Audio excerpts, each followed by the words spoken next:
Hello, my name is Gretchen Goldsmith, and I'm a board member at Beacon Light Mission in Wilmington, California.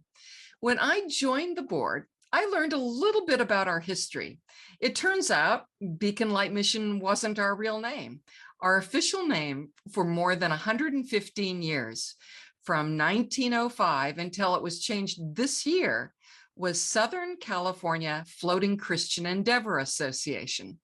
We were founded in 1905 in San Pedro, California, just a few miles away on Beacon Street, right in the heart of what was to become the Port of Los Angeles.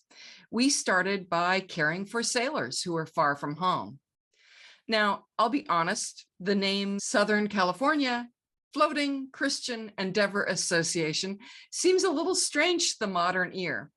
But there is a fascinating story about that name, and it goes back to the late 1880s when tall-masted sailing ships were the king. So today I'm interviewing Dr. Robert Danielson, who is one of the world's experts on the floating Christian endeavors. Academically, he serves as the scholarly communication librarian at Asbury Theological Seminary. In addition, he's an affiliate faculty member teaching in the areas of world religions and mission.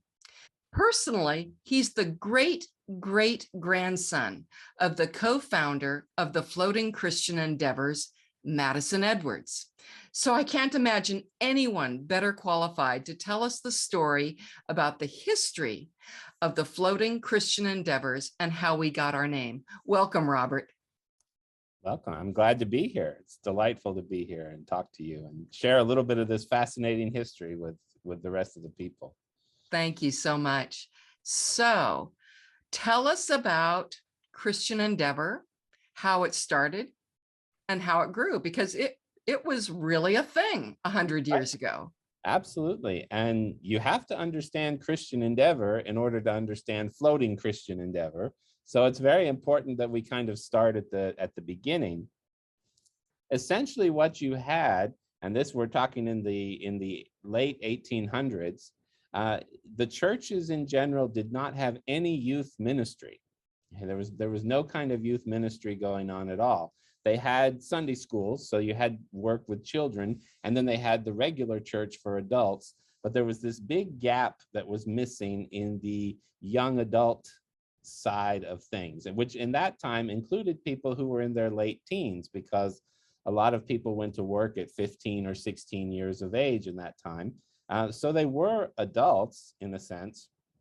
They were no longer children, but they really weren't being treated like adults.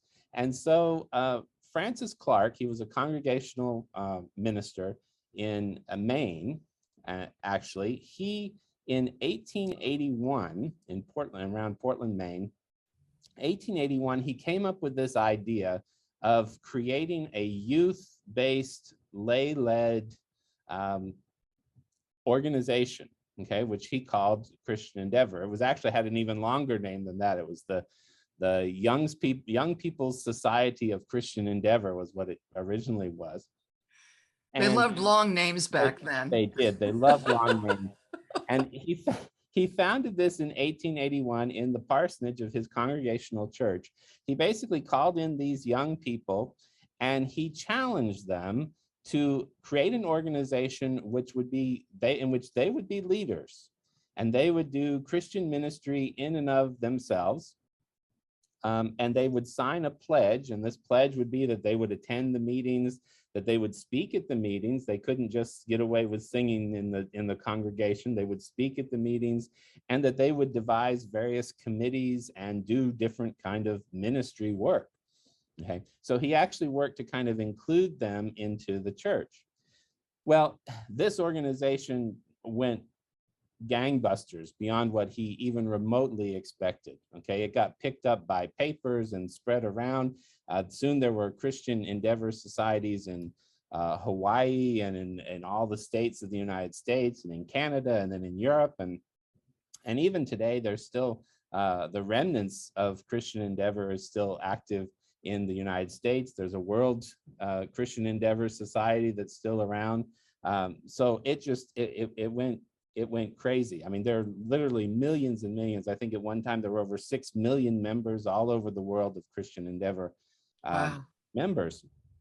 So that's kind of the context we're working with. We're working with young people who are being encouraged to think creatively about being involved in church work in their local churches.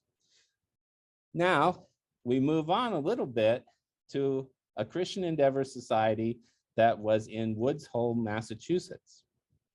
Okay, and this was a congregational church in Woods Hole, Massachusetts. And in 1890, somewhere about 1890, there were a number of members of a Christian Endeavor Society there. Okay, it was one of these youth-run organizations. One of the members was my great-great-grandfather, Madison Edwards. And he was the son of a captain on a boat. And he, at the age of 16, he started going to boats in the harbor and asking permission to preach on the ships. So at 16, he was actually preaching on ships to sailors. And he was pretty young, as you can imagine, and it was all kind of a self-funded kind of thing. But this Christian Endeavor organization that he was with, the secretary of that was a woman by the name of Antoinette Palmer Jones. And Antoinette Palmer Jones lived with her parents right next to the telegraph office in Woods Hole. So this is a young woman. This was a young woman, very young woman. She was a seamstress and basically just lived with her parents. Her father was actually an inventor. He was blind, and so she had to help him as well. She lived at home and took care of the parents, but she was a young woman. And just so people know, for those of us on the far West Coast, we don't know what Woods Hole is. Is that a port town? It is a port town. It's most famous now for the Woods Hole Oceanographic Institute. You might hear that on the news every now and then, but it's right near the base of Cape Cod, the little curly area of Massachusetts that runs out. And it was quite a port town in its time.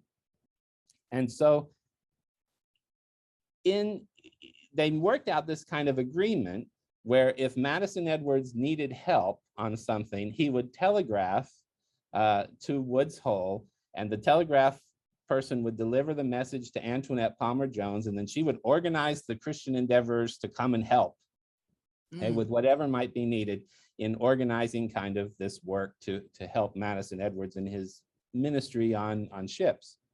Well, the more the two of them thought about this idea, the more they came up with the idea that, hey, this Christian Endeavor organization that we have might be really interesting if we could put it onto the ships themselves.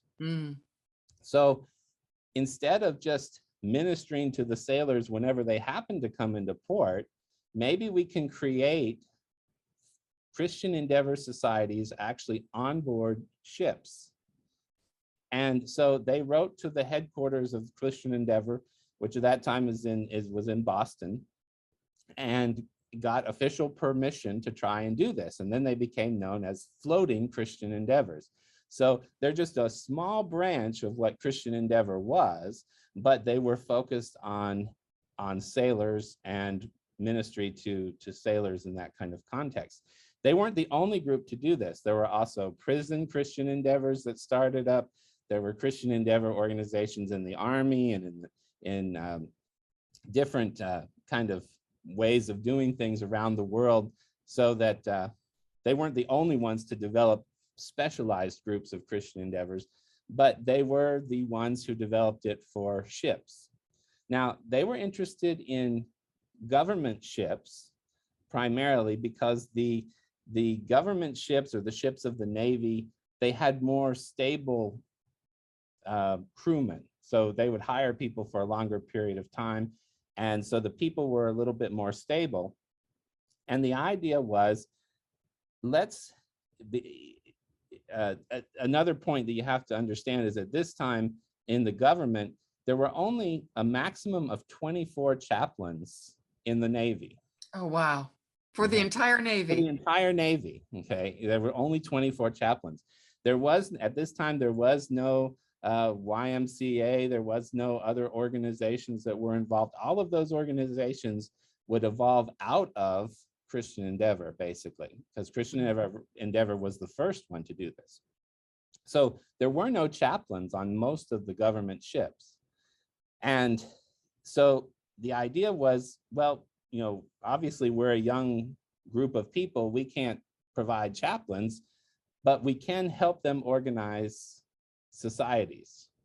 And so they took these societies, and you have to remember that these sailors on these ships, many of them were 15, 16, 17 years old. So they fell into this category. And so that's what they did. They established Christian Endeavor societies on individual ships. Mm.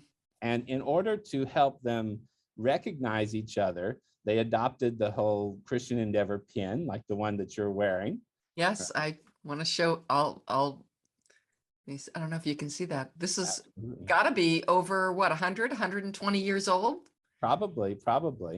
Yeah. And so they adopted this Christian Endeavor pin, and the sailors were actually allowed, even on government ships, were allowed to wear them on their uniforms.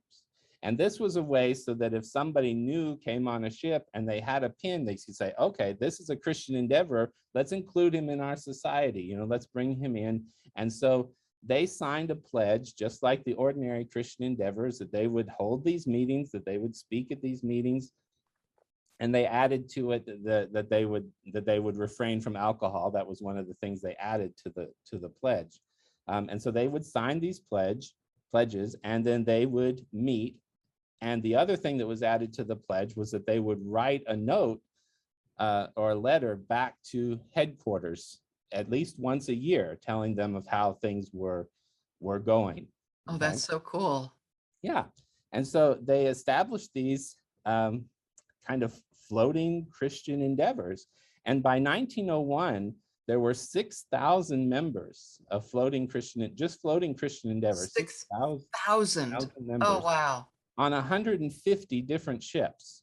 Okay. Wow. So there were a bunch of different ships out there that had Christian Endeavor societies.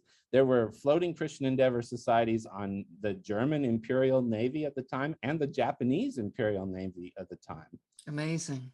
There were floating Christian Endeavors who were involved in particularly the Spanish-American War, in taking the Philippines and in battles around Cuba. And there were Christian Endeavors on what's called the Great White Fleet that Teddy Roosevelt sent around the world. There were floating Christian Endeavor societies on these ships as well, a lot of these ships. So that's how it began, and how Antoinette Palmer Jones and Madison Edwards kind of co-founded it. Antoinette Palmer Jones would become kind of the head of Floating Christian Endeavor. She would become the president of it, and then I think she was called something like the World Secretary of Floating Christian Endeavor. And she was the one responsible for getting the letters and answering the letters and doing that kind of work as well. Madison Edwards went on to actually found a different kind of ministry towards smaller ships on Martha's Vineyard. He became founded an organization there and became associated with the Boston Seamen's Friends Society in ongoing work out there. And he developed a similar organization to work with men on smaller fishing boats, non-government boats. But he kind of moved away from too much doing with the floating Christian Endeavor at that time. I'm sure that was quite a need too for, you know, the canal boats and the fishing boats and merchant marine. So I'm sure that's a big part of it. So, I mean, you've talked about the newspapers that started, that, you know, picked up this story. I mean, it's just shocking to me in a good way. I mean, I'm excited that this grassroots organization could start at a time when there's no internet, no social media, probably. I mean, you say there was telegraph, but nobody had phones, or at least, you know, probably none of the young people who were part of this. Mm-hmm. How did it explode so rapidly? And what were the cultural factors behind that? Okay. Um, there were a number of factors involved there. The first thing I think they realized was that these floating Christian Endeavor societies that were on ships were always moving around, and so they were kind of hard to pinpoint where they were at any given time. And so they actually created two different floating Christian Endeavor societies. There were two different types, basically. You had land-based floating Christian Endeavor, and you had ship-based floating Christian Endeavor. Exactly, San Pedro is a land-based floating Christian Endeavor society.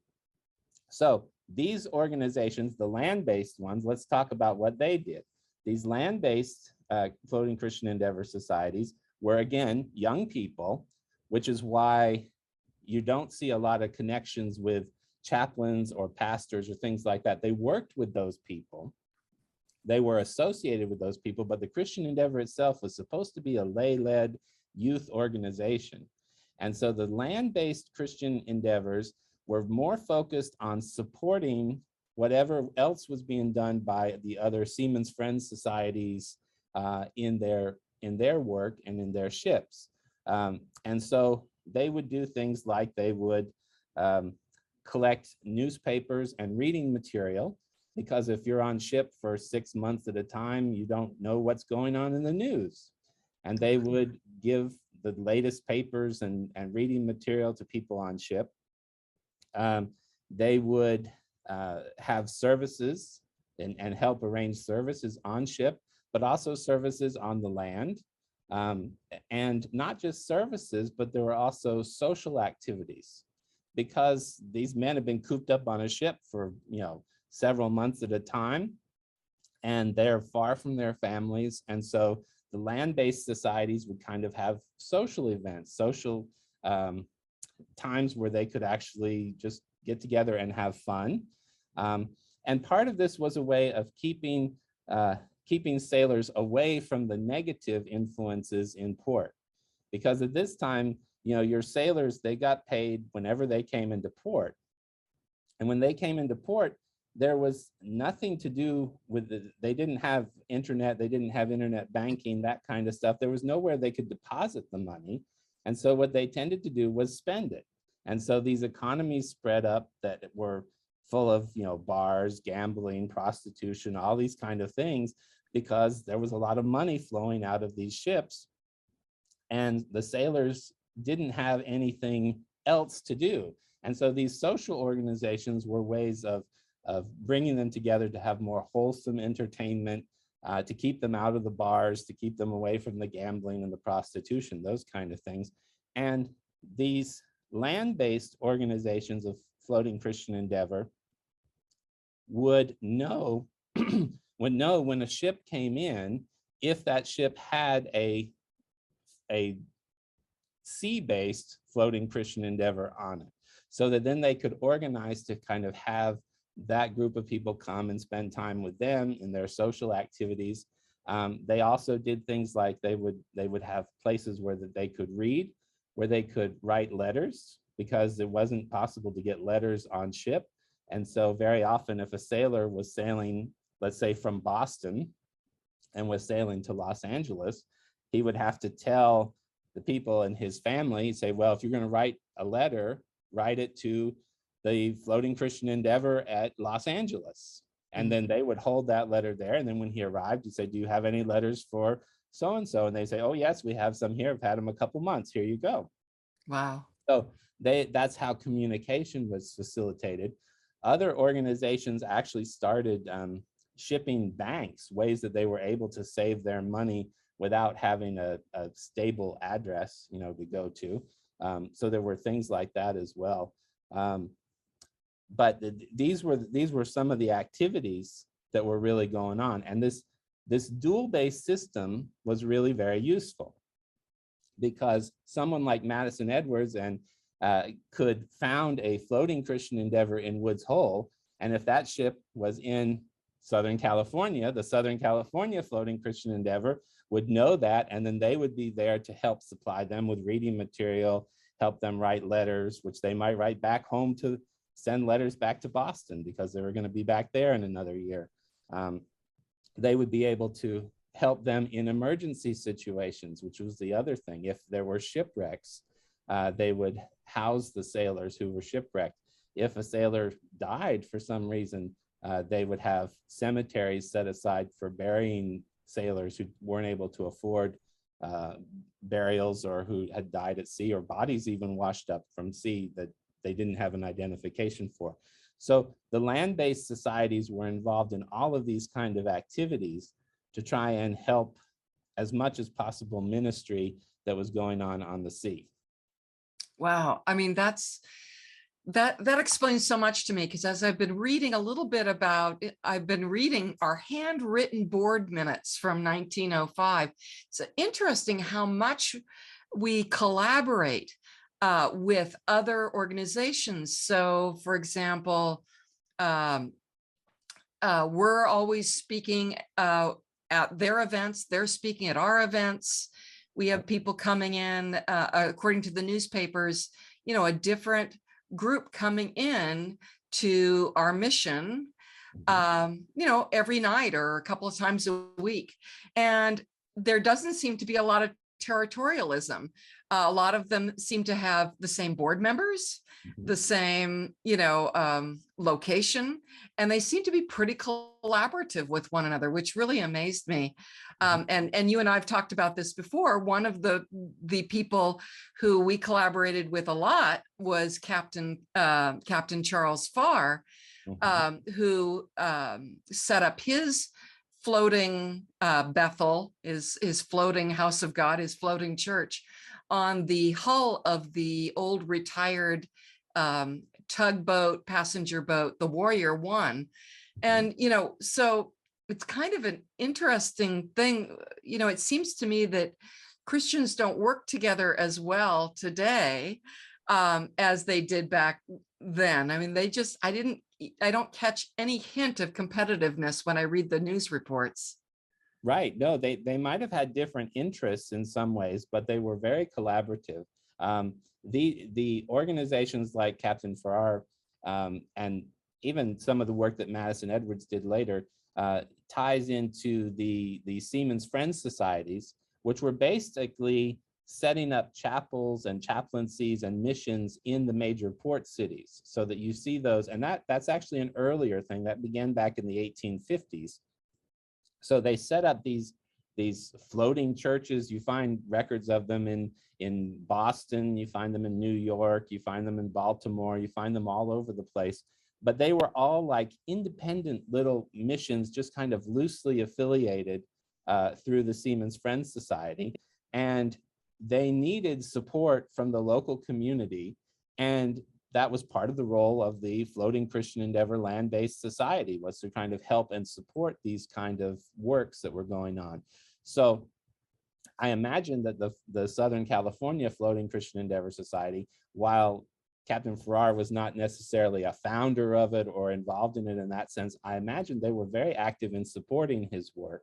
So they would be the ones collecting the papers, doing the social activities, so that he could have freer time to go and do ministry related things that he needed to do. And so they probably worked in close proximity to him. Other groups like the Women's Christian Temperance Union, which were very interested in the issues of alcohol, they would have obviously been involved. Very interested in social reform and things like that. So yeah, there was a great deal of crossover in what was going on here.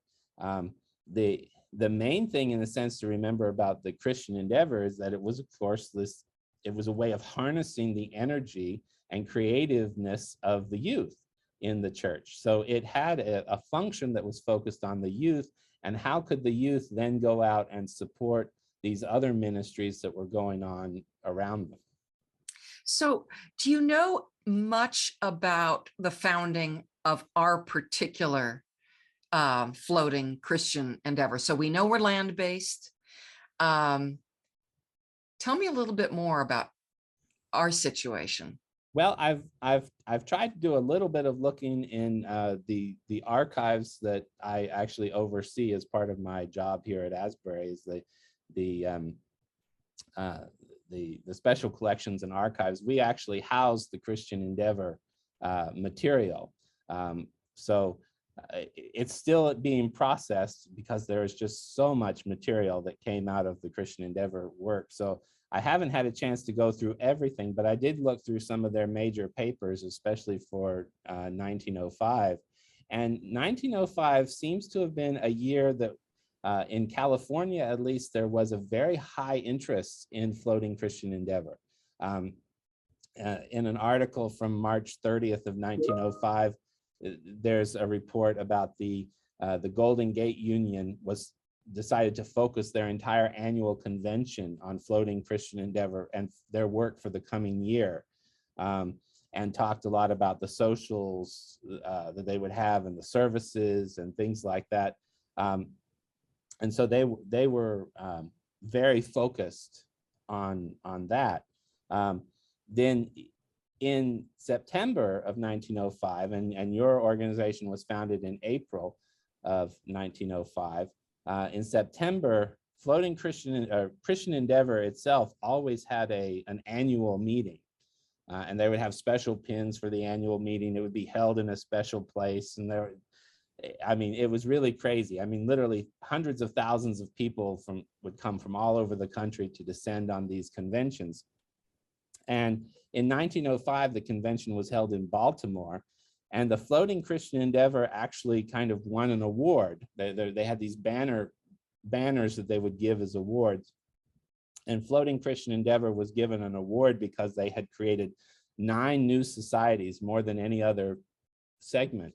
And of those 9 societies, 7 were afloat and 2 were ashore. So obviously one of those ones that would have been ashore in 1905 would have been the organization. That's ours. That's us. Right there. So, I mean, it was a very important kind of recognition for the work that Floating Christian Endeavor was doing. And 1905 was a very, very important period of time for growth in the Floating Christian Endeavor.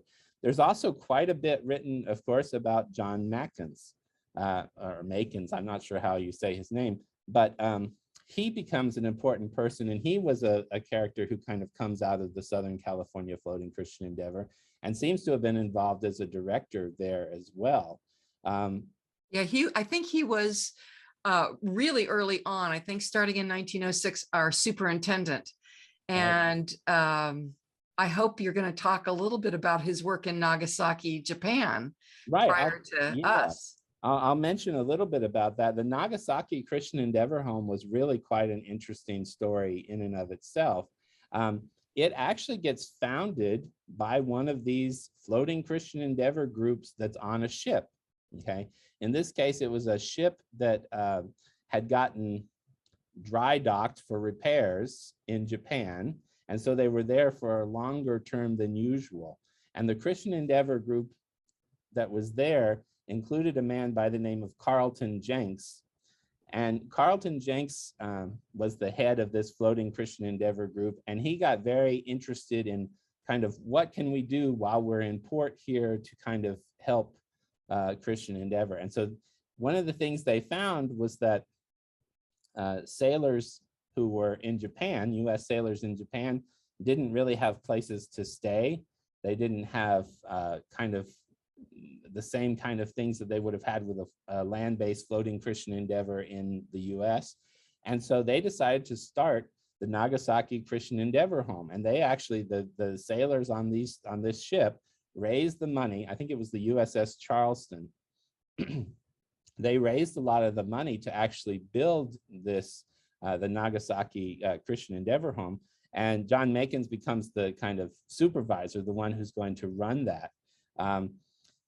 Interestingly enough, in terms of the story, this all happened in the 1890s when this originally happened, when the Nagasaki Christian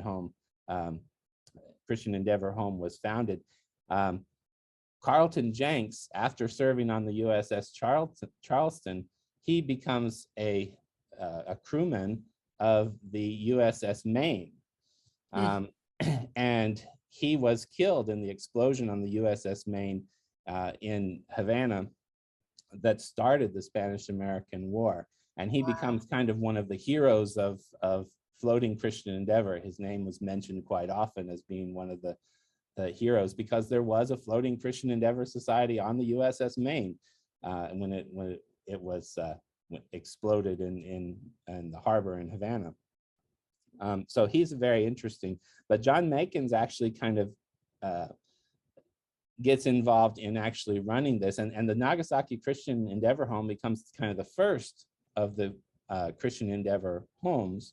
And as I understand it, the home in San Pedro actually is the third, after another one was founded in Boston. So it's it wasn't very common to actually have a home or an office building, in a sense, to house floating Christian Endeavor. So in that sense, the organization of the Southern California Floating Christian Endeavor is a bit unique from other floating Christian Endeavor societies. Yeah, we offered bunks and food and reading room and all kinds of things, stationery so they could write home. When I was looking through some of the early minutes, one of our biggest expenses was postage. So we must have been sending a lot of letters for sailors back to their parents. Right. And the bunks are important for people who might be in port but having to change to another ship. Or for emergency cases. I know in one case in my own family in Madison Edwards, he ran a reading room, a sailor's reading room on Massachusetts, and there was a major hurricane, and a number of ships were shipwrecked, and he had to house, I forget how many hundreds of men in his building. I mean, they were really all stacked together, and my great-great-grandmother had to cook meals for them and kind of feed them and stuff until they could figure out how to organize them and get them back on other ships and send them home. So having that kind of space to which to house sailors when they couldn't necessarily afford to stay somewhere else kind of becomes a groundwork, I think, for what Beacon Light ends up doing in working with the homeless. I mean, it kind of the people who are transient, who are moving from one place to another, finding a way to minister to their immediate needs.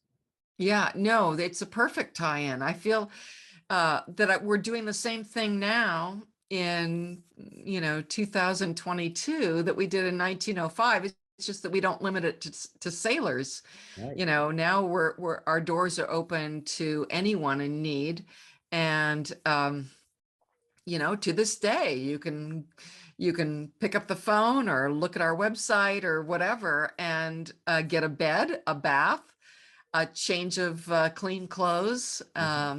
And we help wherever we can, and help us, especially with people nowadays on the street. Maybe they've lost their ID cards, their driver's license or their Social Security card, and we help them replace those things. And so we're doing a lot of the same kind of work we did almost 120 years ago. So I've got a question for you.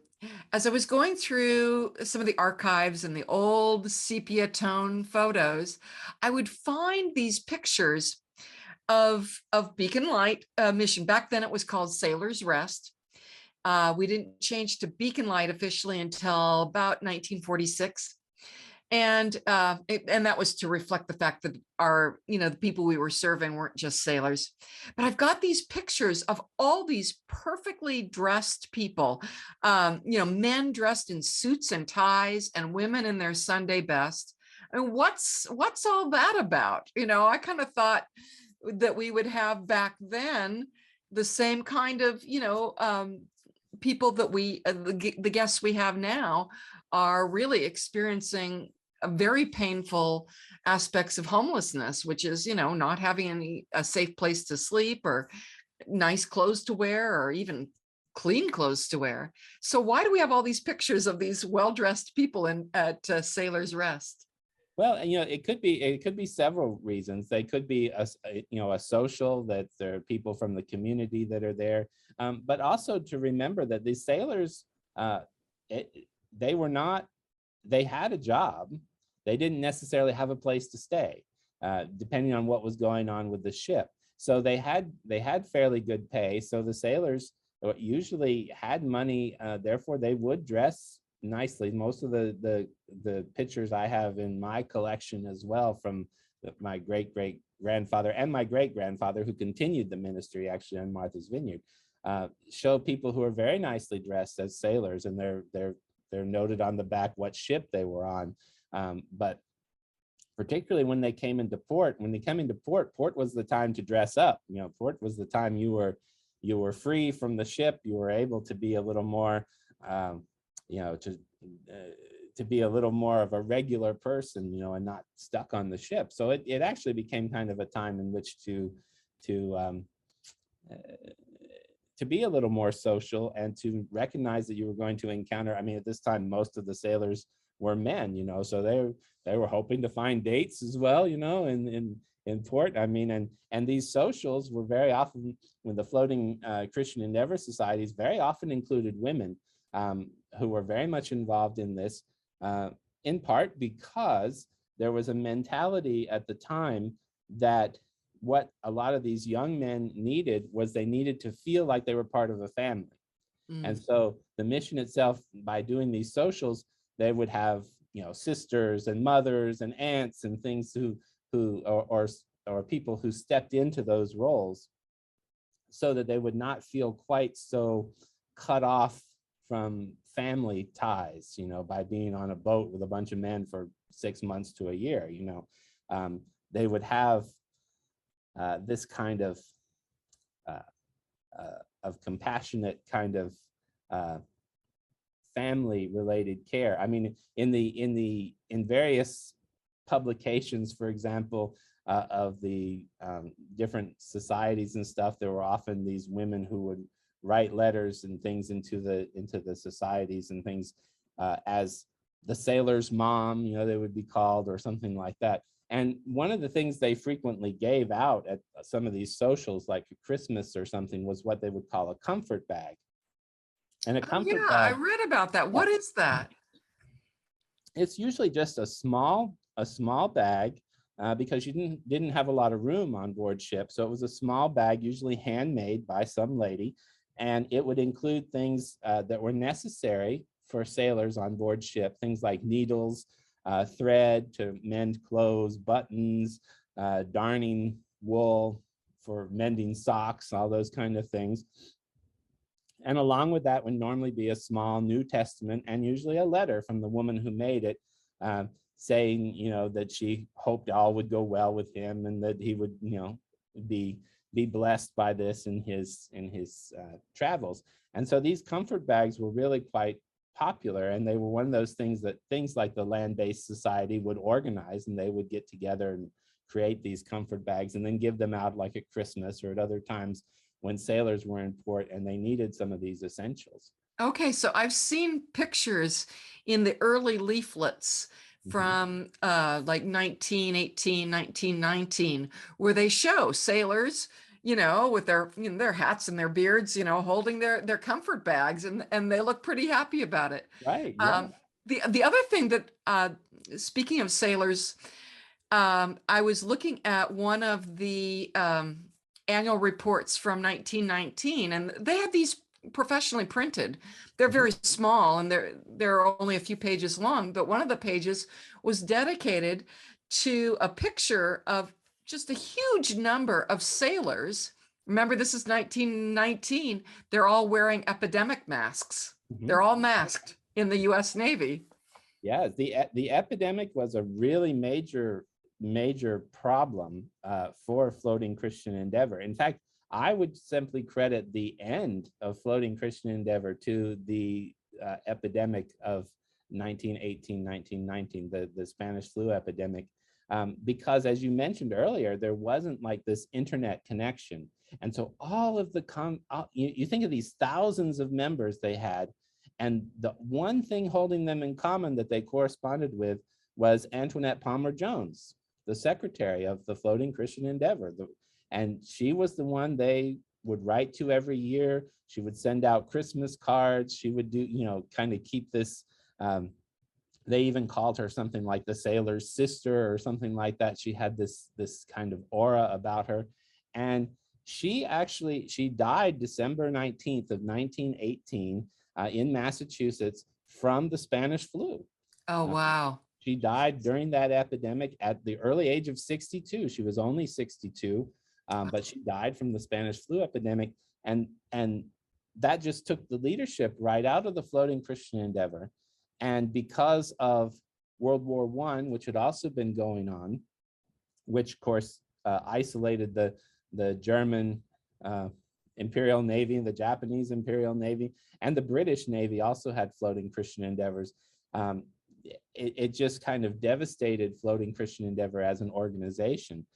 So from after her death, we really don't see floating Christian endeavor kind of even disappears from Christian endeavor records. That organization continues, but floating Christian endeavor seems to vanish, and those land-based organizations seem to become again localized missions to sailors without that interconnectedness that was so important.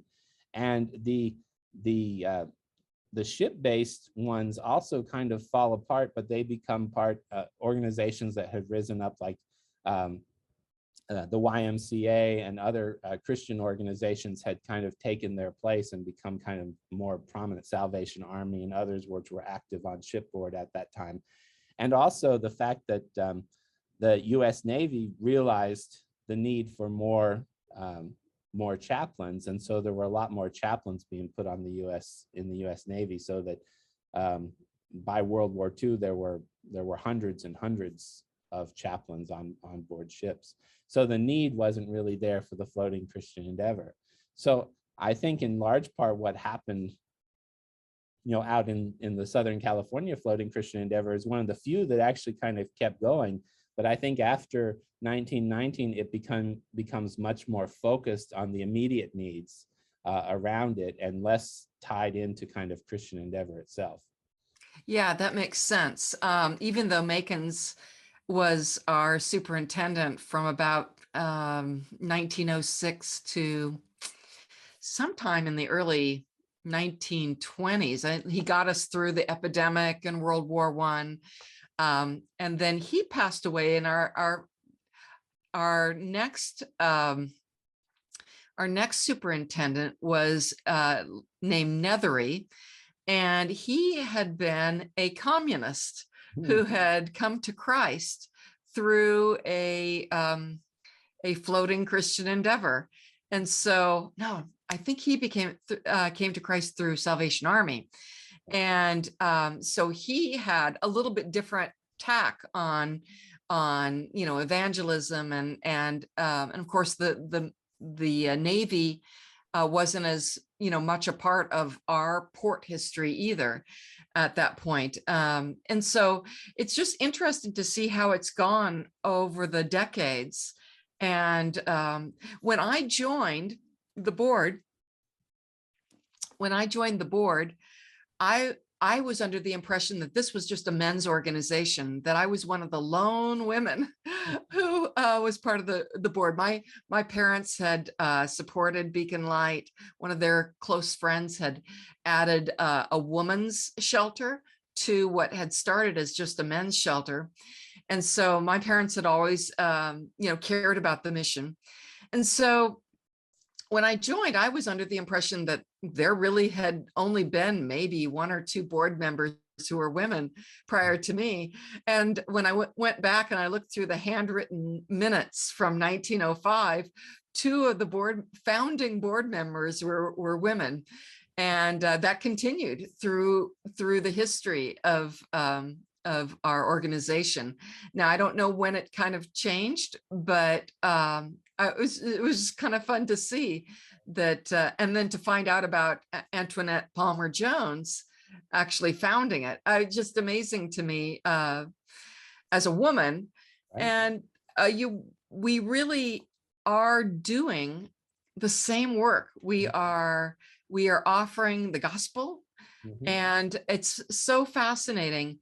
Nowadays, there's all kinds of places for homeless people to go. There's, bridge housing and other missions and things like that. And one of the things that they tell us, the bridge housing people tell us, is we can always tell a person who has spent a lot of time at Beacon Light Mission, because they've got the spiritual maturity and often the emotional maturity to be able to handle having their own home and live independently. And I just think what a great legacy that we have brought down, from these floating Christian endeavors, from Christian Endeavor itself. What would it take now for a new wave of youth-based missions, maybe a brand new Christian Endeavor, maybe not under that name, to happen in the United States and in the world? Well, I think the model of Christian Endeavor is a very powerful model, the floating Christian Endeavor and Christian Endeavor itself.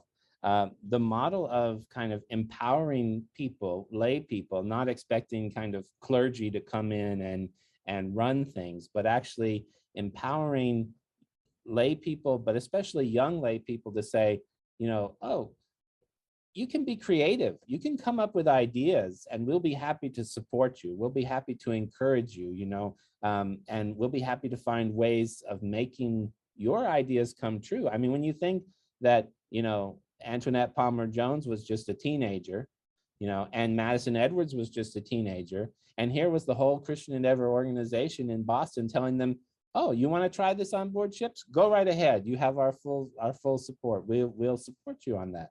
And there were other teenagers, like I said, who did that in prisons, and in other places, in other ways. And the model of helping people who are on the move also really intrigues me. We don't necessarily have the same problem, although it still is an area really in urgent need of missions for sailors, because they still are far from home and those kind of things. But we have issues with, like, migrant workers, people who work in one location and then they move to another location and move to another location and another one. When you're living that kind of life, it's very hard without a stable, without a stable address to have, a bank, to get communications, to get letters and current news and information and things like that. And I kind of imagine, I kind of have a feeling and a passion for immigrants in that kind of situation. And I think, wouldn't it be great if you had, Christian Endeavor type societies among migrant communities where they could form these groups, just the same way that a sailor would leave one ship and go on another, and there would be another floating Christian Endeavor society and say, come join us, you're part of our family.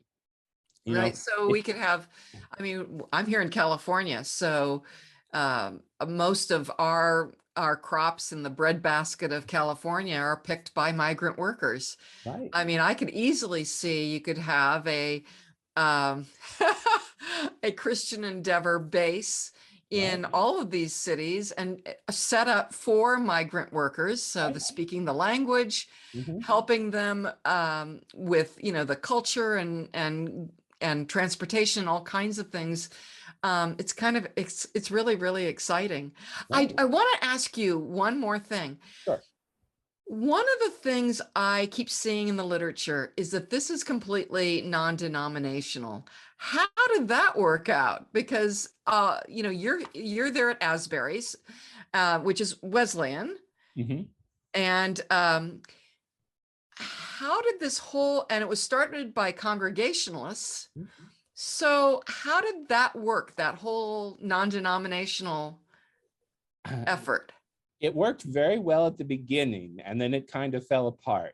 At the very beginning, when Christian Endeavor was just Christian Endeavor, when it was the only kind of thing, there were lots of different denominations joined into it. And when they had their annual conventions, if you look at their annual convention reports, you will find that there were special days. Their conventions would last about a week long, but there would be a special day when the Baptist endeavors would meet, or the Episcopalian endeavors would meet, or the Methodist endeavors would meet, and those kind of things. So they had that kind of loosely connected idea there. However, it didn't take very long before the different denominations began to think, oh, we might be losing our young people to the Congregationalists. And so organizations sprung up. The Methodists started the Epworth League, for example, and they started these kind of imitations of Christian Endeavor, but within their denominations.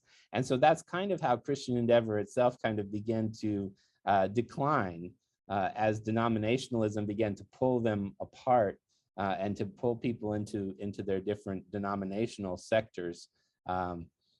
So it did work very well in the beginning, but it was probably one of the causes for the kind of the collapse of Christian Endeavor as well. Although, like I said, Christian Endeavor is still going on, and it's active in a number of countries still, very active in different countries. And I believe in the US, if I recall correctly, it's in Michigan. The headquarters are now in Michigan, and it's simply called Endeavor, I think is all it's called now. And it's, again, it's still a youth ministry kind of based idea. But no, I think you're exactly, it didn't work well with the denominational thing by trying to be non-denominational. But in terms of during the time it was active and in terms of ministry to sailors, there was quite a bit of non-denominationalism. Different organizations would support the missions in the ports because they didn't usually have their own missions. So those missions were able to remain fairly non-denominational. I know, my great-great-grandfather and his mission, for example, was supported by all different denominations because there weren't that many in the port. And I also want to say, we tend to talk about, people like my great-great-grandfather, but if you actually read the documentation, my great-great-grandmother was as much involved in it, and my great-grandmother was involved in it. There was a great aunt, a daughter of Madison Edwards, who I have a picture of her driving one of the boats, piloting one of the boats. My great-grandmother, I knew she actually was quite the mechanic and could fix things on boats, from what I understand. I grew up with my grandmother, who used to tell me all kinds of stories about the women of that ministry and how they did organize things, often behind the scenes, but were very actively involved, especially this whole idea of trying to be a family for the sailors. So my grandmother used to, she used to tell me stories. She remembered going skating with sailors, for example, and that they just all treated her like a doll almost, because she was like a little sister, reminded them of their little sisters or their daughters at home or things like that. So, but she remembers, different taffy pulls and remembered different taffy pulls and other kinds of social events that were held. And she was as much a part of it as her mother and her grandmother were. So yeah, it was great in that sense to really include, we do tend to emphasize the men who were the leaders of it, but really it was empowered and mostly run by a lot of the women in the communities. As I was looking through the Los Angeles Christian Endeavor news clippings, I found that probably, at least, 1 in 4, 1 in 5 speakers who were, supervisors of different aspects of Christian Endeavor were women.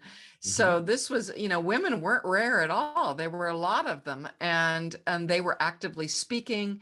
And up in San Francisco, women were actually not for, this is back to Seamen's Friends Society, they ran an entire sailors' home. And so for, I guess, decades. And so it's kind of interesting to see how involved people were at every level. Anyway, I am just so excited. It's important too, just to mention and build off that a little bit. Christian Endeavor was also interracial. I mean, even in the late 1800s, the African Methodist Episcopal were involved. The African Methodist Zion Church were also involved. There are pictures of the conventions where there are African Americans involved in Christian Endeavor. So there were, and they weren't separated out. They were speaking from the platform and things as well. So it was not just interdenominational, it was also interracial from very early on.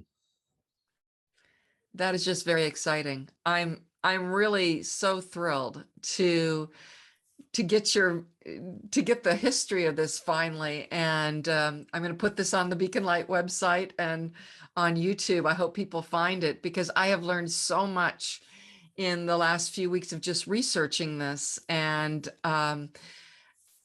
this is just, it's just a great story. And I hope that as Christians, that we can continue doing this kind of thing in the future, because to bring care to others, to bring the gospel to others, and that's really why Beacon Light exists today. So thank you for your time, Robert, and I Well, thank really you. appreciate it. Thank you. I appreciate it. I appreciate being able to share this the story, to be able to talk a little bit more about the history. My grandmother has passed away, but I remember telling my mother the other day after you first contacted me, and I said, "Can you imagine Madison Edwards' legacy is still going on in California?"